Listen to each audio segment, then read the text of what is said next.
L'Alaska, un nom évoquant des paysages glacés, des immensités sauvages, une terre de mystère, résonne aujourd'hui comme le théâtre d'une révolution géopolitique sans précédent. Sur cette terre jadis russe, vendue pour une poignée de dollars il y a plus d'un siècle et demi, se prépare un sommet qui pourrait redéfinir la sécurité mondiale. Vladimir Poutine et Donald Trump, deux colosses de la politique internationale prêts à se faire face et à graver de nouvelles lignes sur la carte du monde. Cette rencontre explosive propage déjà son onde au-delà des cercles diplomatiques. Le cœur de l'Europe se serre d'angoisse. Le destin de nations entières pourrait être scellé dans le froid mordant de l'Arctique. Comment en est-on arrivé là? Au cœur de cette tension inouïe, une rencontre historique potentiellement secrète en Alaska se dessine comme le point de bascule de la sécurité mondiale.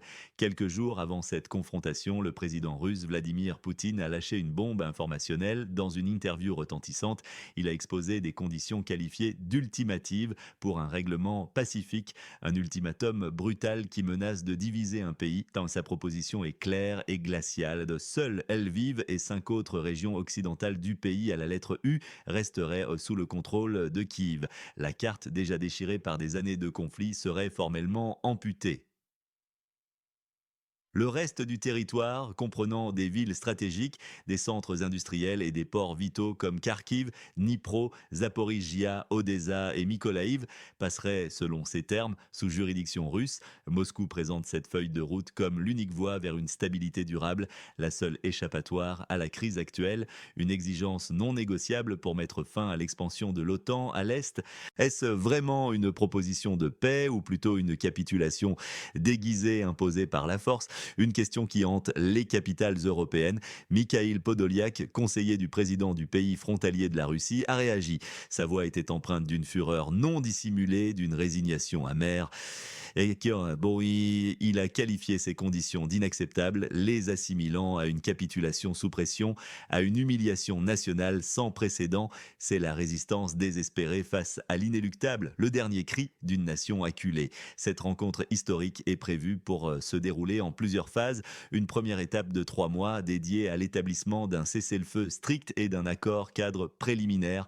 Ensuite, une deuxième étape s'étalant sur une année, marquant le lancement d'un fonds d'investissement arctique massif et le début d'exploration. Enfin, une troisième phase s'étalant sur environ 3 ans serait consacrée au développement d'infrastructures arctiques vitales, redessinant les routes commerciales mondiales et l'équilibre énergétique planétaire.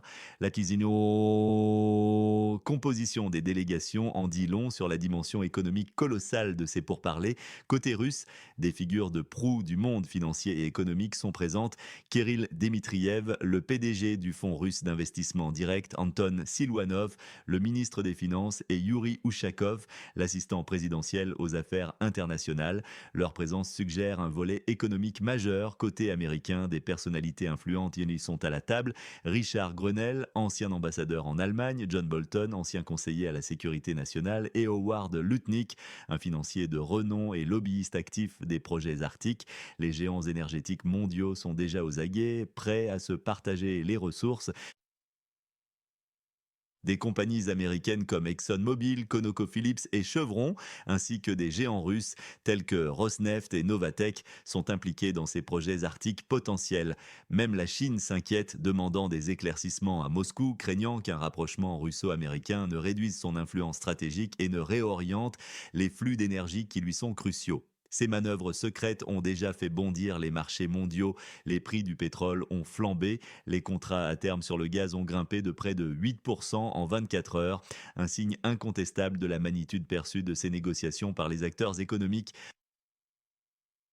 Pourquoi cette rencontre en Alaska nous concerne-t-elle? Car ces discussions, menées loin des projecteurs européens, frappent au cœur de notre continent, de notre mode de vie. L'Europe se voit brutalement marginalisée.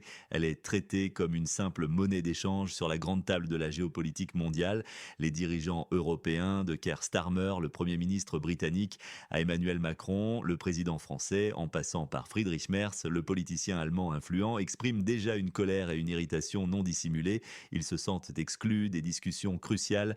Ils craignent une trahison potentielle des États-Unis, un allié de longue date qui pourrait bien sacrifier leurs intérêts pour les siens propres, avec un cynisme glaçant. Imaginez le scénario le plus sombre, des centaines de milliards d'euros investis par l'Europe dans la zone de conflit pour affaiblir Moscou. Tout semble vain. La presse britannique a déjà qualifié la situation de deuxième Munich. C'est une référence directe aux accords de 1938, une capitulation face à une puissance agressive, mais cette fois, la différence est fondamentale, sans la participation de l'Europe. C'est une image puissante, celle d'une Europe sacrifiée, un sentiment de déjà-vu historique et de trahison insupportable. Les analystes français parlent ouvertement d'un nouveau partage du monde dans lequel le continent européen jouerait à nouveau le rôle de monnaie d'échange. C'est l'impuissance de l'Europe face aux grandes puissances. Les éditions allemandes s'indignent. Nous avons tout investi pour affaiblir Moscou et au final, c'est elle qui dicte les conditions. C'est l'échec cuisant de nos politiques, l'ironie du sort, une gifle géopolitique en pleine face, un affront qui restera gravé dans les mémoires. L'Europe est au bord du précipice économique. Elle fait face à un affaiblissement économique massif, la désindustrialisation accélérée par le choc énergétique de 2022 et 2023. Des usines ferment, des emplois disparaissent, des pans entiers de notre industrie s'effondrent, des déficits budgétaires records dépassant les 600 milliards d'euros cumulés. Selon la Cour des comptes européenne, votre pouvoir d'achat s'effrite, vos économies sont menacées, la vidange de nos arsenaux militaires est patente, le manque criant de temps et de finances pour les reconstituer met en lumière notre vulnérabilité croissante face à des menaces grandissantes. Une catastrophe migratoire imminente menace la stabilité sociale. Les tensions montent dans nos sociétés, prêtes à exploser. L'Europe est humiliée, abandonnée, trahie. Mais que se cache-t-il vraiment derrière les rideaux fumés de la diplomatie secrète, au-delà des communiqués officiels et des déclarations publiques? Les informations en coulisses sont glaçantes. Des sources anonymes, des initiés rapportent que Moscou et Washington discutaient déjà, bien avant ce sommet, d'un colossal paquet de projets conjoints. Le plateau continental arctique serait le véritable trésor au centre de toutes les convoitises, extraction massive de pétrole et de gaz, exploration de métaux rares, développement d'infrastructures de transport de gaz naturel liquéfié ou GNL à l'échelle industrielle, une manne financière colossale, potentiellement vertigineuse, estimée à des dizaines de milliers de milliards de dollars sur une décennie. On parle même d'un fonds d'investissement Alaska Arctique de 250 milliards de dollars répartis à parts égales entre la Russie et les États-Unis, déjà en discussion avancée. Des rumeurs persistantes circulent, suggérant que des transactions financières pourraient même passer par des intermédiaires dans des pays tiers pour contourner les obstacles bureaucratiques et réglementaires existants. C'est le grand deal secret, le scénario le plus alarmant pour certains. Un accord conclu à huis clos, loin des regards, sans l'Europe, cela alimente l'idée tenace que les États-Unis pourraient trahir leurs alliés européens pour leurs propres intérêts stratégiques et économiques, avec un cynisme sidérant, une froideur calculatrice. Est-ce le prix à payer pour la paix ou une nouvelle forme de domination? Pour le pays frontalier de la Fédération de Russie, le scénario le plus angoissant est celui d'une conclusion d'accord séparée entre Washington et Moscou, contournant l'Occident collectif, laissant le pays sans voix. Cela laisserait la zone de conflit isolée, dévastée, avec des infrastructures détruites, une économie en ruine et entièrement dépendante des crédits externes pour sa survie, une défaite stratégique irréversible marquant la fin de son indépendance. La presse britannique et les analystes français et allemands évoquent sans phare la logique de Yalta, un nouveau partage du monde où l'Europe serait reléguée au rang de monnaie d'échange, sans la moindre voix au chapitre, sans aucune influence sur son propre destin. Une humiliation historique qui rappelle les heures sombres de notre continent. Quelles sont les motivations profondes de ces acteurs majeurs? La Russie cherche à cimenter sa position sur l'échiquier mondial. Elle veut démontrer sa force inébranlable, imposer ses conditions de paix pour assurer une stabilité durable sur ses frontières et fermer la question de l'avancée de l'OTAN à l'Est. Elle vise aussi un accès crucial aux technologies, services et capitaux occidentaux via les projets arctiques et une normalisation gestion de ces relations globales.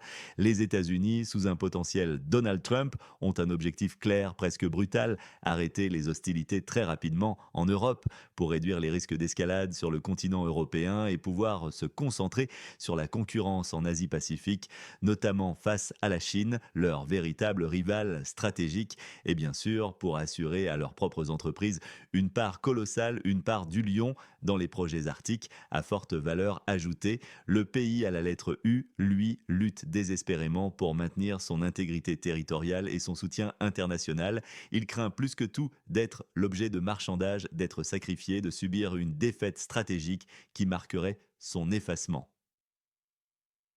L'Europe veut désespérément éviter une défaite géopolitique retentissante. Elle cherche à défendre sa stratégie d'autonomie tant promise face à un alignement direct Washington-Moscou qui la marginaliserait et la ruinerait économiquement. Elle se sent trahie et humiliée par ses propres alliés. La Chine, enfin, veut maintenir la signification stratégique de son partenariat avec la Russie et éviter une réorientation des flux d'énergie qui lui serait défavorable. C'est un jeu complexe, un pari sur des enjeux extrêmes où chaque décision est lourde de conséquences. Ce sommet en Alaska n'est pas qu'un événement isolé. Il s'inscrit dans une toile de fond historique et géopolitique complexe, riche en symboles et en leçons du passé que nous semblons ignorer. L'Alaska elle-même, jadis possession de l'Empire russe, d'eau vendue pour la modeste somme de 7,2 millions de dollars en 1867, est un symbole puissant. Une terre abandonnée qui redevient le théâtre de décisions mondiales d'une ampleur inédite. C'est une ironie du sort, un retour du passé qui nous hante, nous rappelant que l'histoire est un éternel recommencement.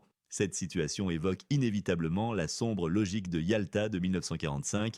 À l'époque, les grandes puissances, Roosevelt, Churchill, Staline, décidèrent du sort des régions sans consulter les alliés plus petits. C'est un retour à une division du monde par superpuissance, ce qui est perçu comme une gifle géopolitique insupportable pour l'Europe, une humiliation publique. La presse britannique, avec une acuité particulière, qualifie déjà ce qui se passe de deuxième Munich de 1938, une capitulation face à une puissance agressive, mais cette fois, la différence est fondamentale et amère sans la participation de l'Europe. Depuis le début des années 2020, l'Europe a investi des décennies, des centaines de milliards d'euros dans le soutien militaire et économique du pays à la lettre U, des dizaines de milliards en armement, des efforts diplomatiques acharnés, des sanctions économiques sans précédent contre la Russie. Mais tout cela est présenté comme un effort vain, un puits sans fond. Malgré des livraisons d'armes estimées à plus de 200 milliards d'euros, la Russie n'a pas été affaiblie. Au contraire, son économie et son industrie de défense sont passées en mode mobilisation, démontrant une résilience inattendue et une capacité d'adaptation stupéfiante face aux sanctions. Le choc énergétique de 2022 et 2023 a frappé l'Europe de plein fouet. Un coup de massue. Il a conduit à une désindustrialisation massive de notre continent, des déficits budgétaires records, dépassant les 600 milliards d'euros cumulés pour l'Union européenne, selon la Cour des comptes européenne. C'est une facture salée, une dette qui pèsera sur les générations futures. Cette crise met en lumière des tendances mondiales profondes et alarmantes. L'affaiblissement européen est une réalité continue. Notre continent est dépeint comme en déclin inexorable, confronté à des crises multiples et interconnectées, économiques, énergétiques, militaires, migratoires. Il est marginalisé sur la scène géopolitique, perdant son influence et sa voix sur son propre avenir. C'est la confirmation d'une perte de puissance, d'une érosion de son rôle. Parallèlement, la Russie monte en puissance sur la scène non occidentale. Elle est perçue comme un symbole d'État qui ne cède pas sous la pression extérieure, qui résiste aux diktats, qui défie le statu quo. Elle renforce ses liens avec l'Asie du Sud-Est, le Moyen-Orient et l'Afrique, forgeant de nouvelles alliances. Nous assistons à une multipolarité grandissante où l'Occident perd son monopole historique sur le pouvoir mondial. L'Arctique devient un enjeu stratégique majeur pour ses ressources inestimables, pétrole, gaz, métaux rares et surtout ces routes maritimes qui ouvriront de nouvelles voies commerciales plus courtes et plus rapides. C'est une compétition globale pour les ressources vitales et le contrôle des axes de transport. Enfin, le pivot américain vers l'Asie-Pacifique est de plus en plus évident, presque officiel.